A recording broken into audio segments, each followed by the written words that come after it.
अब बारी है उस सत्य के पत्ते की जो कि आने वाले चुनाव में बलिया सदर सीट पर किसी उम्मीदवार की हार और जीत तय करने वाला है। ये सत्ता का पत्ता है वो जातीय समीकरण जिसको साथ लेने वाले की जीत इस सीट पर हमेशा तय मानी जाती रही है। फिर से रुख करते हैं अपने पूर्वांचल के जानकार और वरिष्ठ पत्रकार डॉक्टर प्रदीप भटनागर जी का। सर, जातीय समीकरण ही बलिया सदर सीट में सत्ता का पत्ता है। क्या लगता है उम्मीदवार किसे इस बार साधेंगे? वो किस समीकरण की तलाश में होंगे, किस जातीय समीकरण की तलाश में?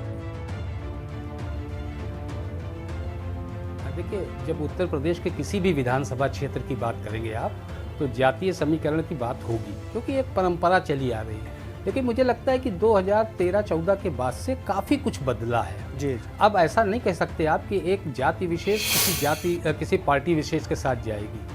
कम से कम दलित और जो शोषित वंचित समाज है उसमें तो बहुत तेज़ी से बदलाव आया है। तो अब आप ये नहीं कह सकते कि ये चंक का चंक वोट बसपा का है, ये सपा का है, ये भाजपा का है।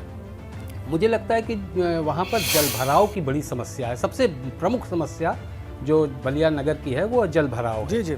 तो अगर इस समस्या को कोई एड्रेस कर पाता है, विकास की कोई बात कर पाता है, तो मुझे लगता है कि जातीय समीकरण जैसे पूरे यूपी में कमजोर पड़ा है। हम ये नहीं कह रहे खत्म हुआ है, बड़ी बात कह रहे हैं आप कह रहे हैं कि कमजोर पड़ा है। जी जी, आप कह रहे हैं कि खत्म नहीं हुआ है, कमजोर पड़ा है 2013-14 के बाद। और जलभराव आपकी नजर में बड़ी समस्या है। जो उम्मीदवार या दल उस पर फोकस करेगा उसके पक्ष में रुझान वोटर्स का हो सकता है। बहुत बहुत धन्यवाद। और अब बात करते हैं उस सत्य के पत्ते की जो कि हाथरस जिले की हाथरस विधानसभा सीट पर सबसे अहम किरदार निभाता आया है। और सत्य का पत्ता है वो पिछड़ी जातियां। यहाँ के दलित वोटर्स के सहारे ही बसपा लंबे अरसे से इस सीट पर कब्जा जमाती रही। हालांकि अब ये सीट भाजपा के खाते में है। आइए फिर से रुख करते हैं अपने पश्चिमी यूपी के जानकार और वरिष्ठ पत्रकार रवि अरोड़ा जी का।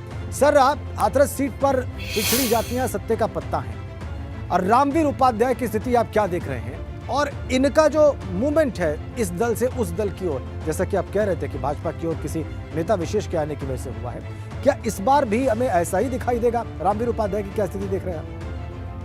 रामवीर उपाध्याय, जैसे मैंने कहा कि लगभग मान के ही चला जाए कि वो भाजपा में जा चुके हैं। इसकी घोषणा बेशक अभी नहीं हुई है और जो सादाबाद से बेशक वो विधायक हैं, लेकिन उनका इस हाथरस सदर सीट पर पूरा प्रभाव है। यहाँ से वो विधायक रह चुके हैं और दलित मतदाता उनके काफी पीछे हैं और इस इलाके के जो भी दलित नेता हैं वो कभी ना कभी उनकी शागिर्दी में रहे हैं। और अगर वो भाजपा में जाने की घोषणा जब करेंगे उसके बाद मुझे लगता है भाजपा को इसका बहुत फायदा होगा।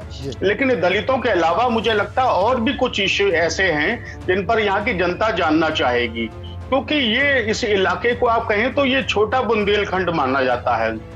यहाँ पर अपार समस्याएं, कुछ समस्याएं आपने गिनाई। यहाँ पर कारपेट उद्योग हुआ करता था, वो बिल्कुल तबाह हो गया है। ठीक है, आप कह रहे हैं कि इन उद्योगों की स्थिति क्या रहने वाली है, इस पर दल क्या दावे करने वाले हैं, क्या वादे करने वाले हैं, इस पर भी बहुत कुछ निर्भर करता है। बहुत बहुत धन्यवाद आपका अरोड़ा साहब।